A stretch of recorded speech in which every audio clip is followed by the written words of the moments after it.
Hey everyone, and welcome back to my channel. If you're new here, my name is Keisha, and today I'm going to be talking about my 2021 most anticipated middle grade book releases.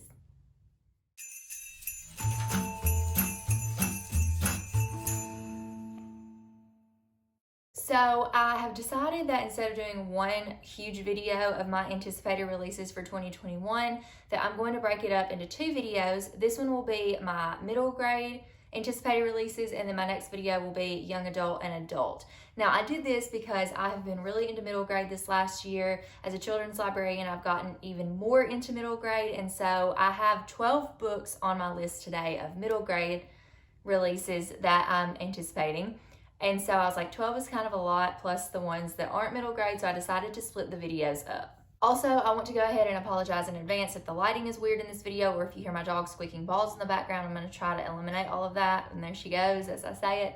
But anyways, this is the end of the day, and I have waited too long to do this video, and so I'm losing sunlight. So if the lighting in here is kind of weird, I apologize, but I did still want to sit in front of my tree since I still have my tree up. It is after Christmas, but I really like this background and this atmosphere, so I decided to try to keep this up for a couple more videos. Lastly, I want to let you guys know that none of these books are in order by release date. They're just in order by the list that I made. So I will tell you the release date, but they're not going to be in order. Okay, I don't know if you guys can see Jovi, but she's joined me right here, and this might take a little bit longer than expected because she's wanting to play, and Mama's not playing right now. So we'll see. But without further ado, let's go ahead and jump into the books. So the first book on my list is The Trouble with Good Ideas by Amanda Panitch. And this book follows 12-year-old Leah. And Leah is not a fan of change, but things in her life are about to change for the worse in her opinion. So she's really close to her grandpa Zaid. Her grandpa Zaid is someone she feels comfortable being around, and she really likes to go to his house. She feels like she belongs there, and it's kind of the only place that she feels like she belongs in life. But now her parents decide it is time to move her grandpa into an assisted living facility, and obviously Leah's not really excited about that. So she remembers this story that her grandpa told her about golems, and golems are a part of Jewish mythology. They're these clay creatures that you can create and kind of make them do what you want them to do. Her grandpa was telling this story about how this golem had protected a family from the Nazis in Poland, and so obviously Leah thinks that it's a good idea to create her own golem, and what her plan is to create this golem that looks like her to take care of her grandpa Zaid, so he does not have to go into an assisted living facility. However, things go awry when Leah's creation turns on her.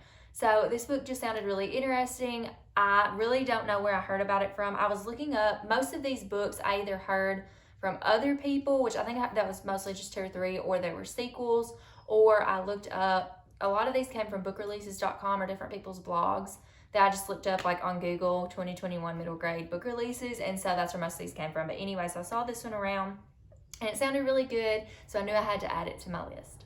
The next book on my list is The House at the Edge of Magic by Amy Sparks. I saw the cover of this book. I believe Liv from Liv's Library had added it on Goodreads, and I saw where she had added it to her TBR, and I clicked on it because the cover was really pretty, and then I saw the blurb on the cover which says, "A witch's curse, a hidden treasure, and a wizard in fluffy slippers." And I was sold at that point. I didn't even need to read the synopsis to know that I wanted to pick this book up, but I did also read the synopsis, and this book follows an orphan pickpocket named Nine. And Nine ends up pickpocketing this little house ornament from this lady's purse. She ends up knocking on the door of the little house. It grows, and she finds out that there's been a curse placed on this house and all of its inhabitants. So there's a wizard, there's a troll, there's some other magical creatures, and it just sounds like a really fun and whimsical book and a really good time, so I decided to add that one to my list as well.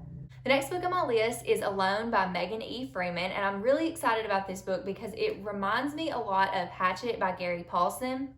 To me, this seems like a little bit of a female version of the Hatchet, but anyways, this book stars our main character, Maddie, and this is kind of Maddie's survival story. So Maddie ends up waking up one day to a town that has been evacuated. There's no power, there's no internet, there's no telephones, there's no way for her to contact anyone. And Maddie has to learn how to survive on her own. She ends up being faced with like the elements and like natural disasters and things, with looters, with wild animals, with all kinds of things. And her only companions are her Rottweiler, George, and books. So obviously that made me even more intrigued to read this one.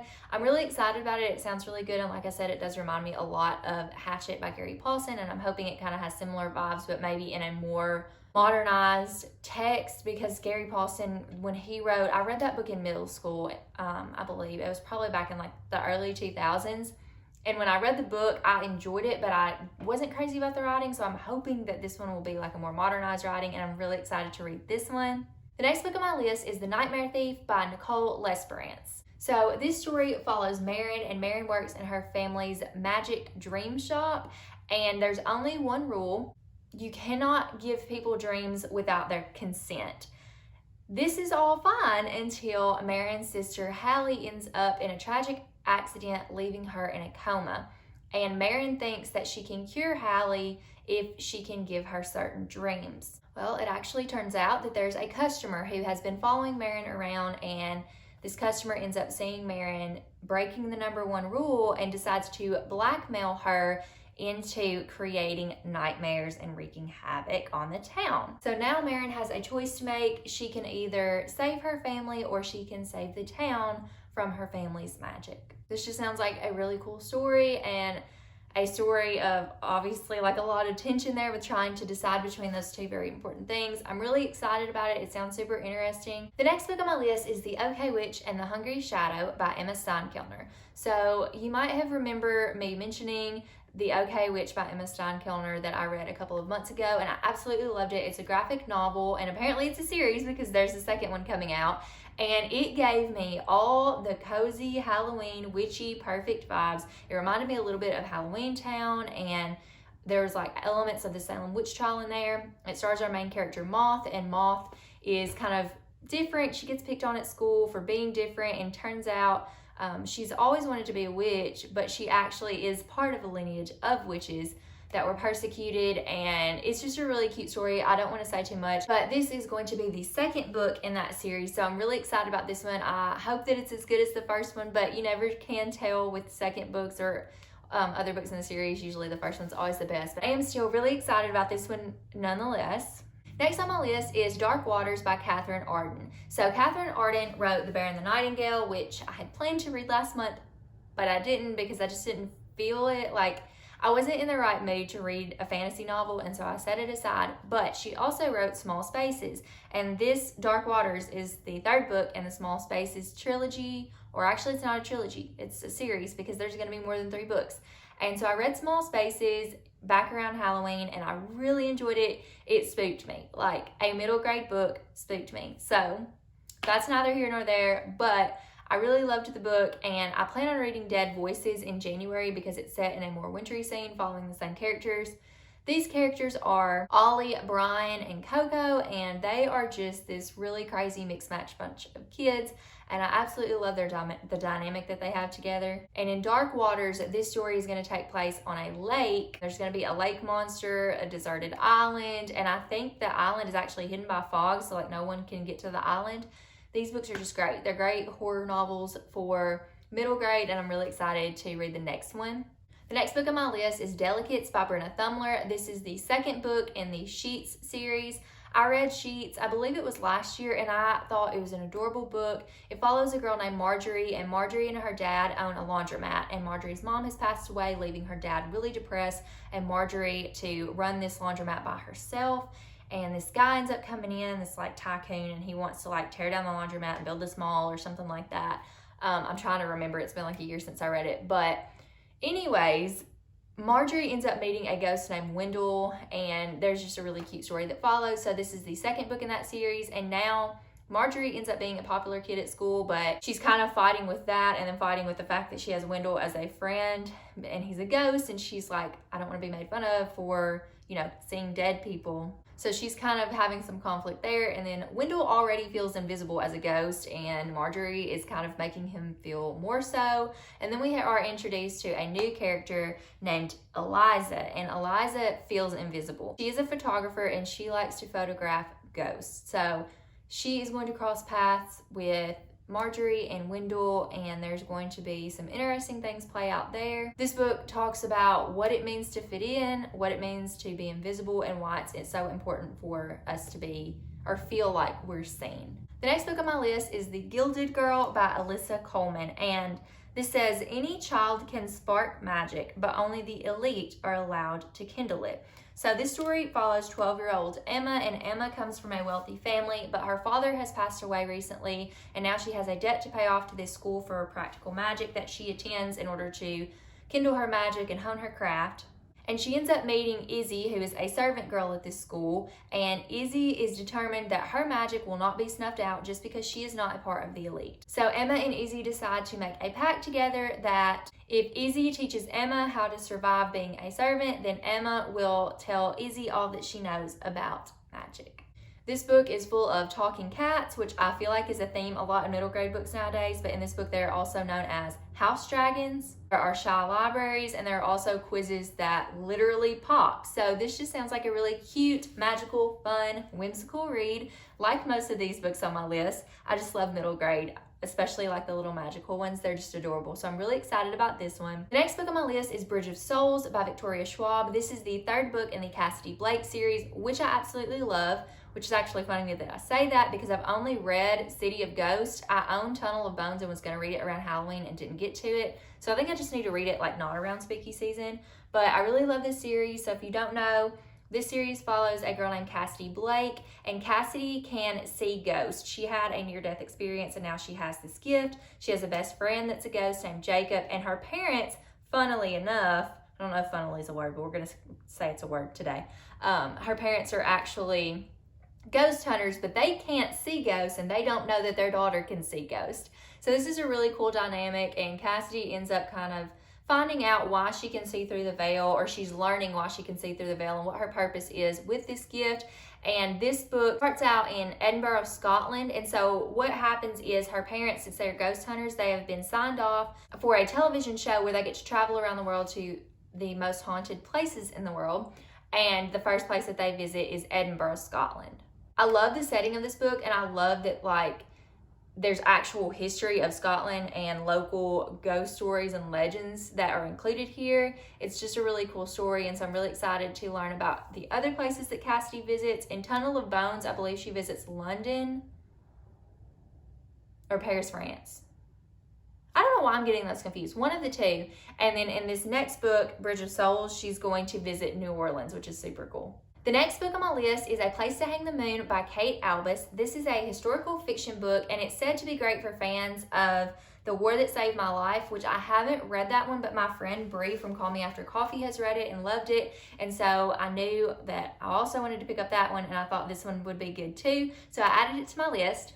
It takes place during World War II, and it follows 3 orphan children named Anna, Edmund, and William, and they have recently lost their grandmother. And so now they have been evacuated from London, and they're in the countryside traveling around to different people's homes. They're like foster kids, and they're trying to find a place of permanent residency, trying to find a permanent family. And they end up seeking comfort in this local library, which just warms my heart as a librarian, and honestly that's a huge reason why I wanted to pick this one up. And Nora is the librarian here, and they think Nora would be a perfect candidate for their new mom, except that Nora's German husband's whereabouts are unknown, and that kind of adds some unknowns there for them, and I think that kind of affects the adoption process for them or whatever. I don't know exactly, but I'm assuming based off of what I've read that that's kind of what is going on there. And so other than that, though, I mean, Nora tells them bedtime stories by the fire with a warm